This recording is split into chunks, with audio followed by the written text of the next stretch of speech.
Angel garden pre স্কুলের বার্ষিক ক্রীড়া প্রতিযোগিতা অনুষ্ঠিত।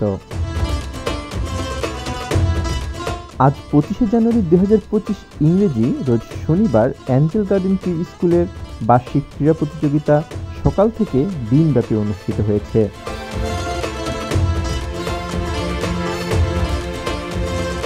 প্রতিযোগিতায় দৌড়, যেমন খুশি তেমন সাজুসহ নানা রকম খেলার মধ্য দিয়ে প্রতিযোগিতায় অংশ নেন কোমলমতি শিক্ষার্থীরা। এরপর পুরস্কার বিতরণের মাধ্যমে অনুষ্ঠান সমাপ্তি করা হয়। উক্ত প্রতিযোগিতায় অতিথিবর্গ সহ শিক্ষার্থীর অভিভাবকবৃন্দরাও উপস্থিত ছিলেন।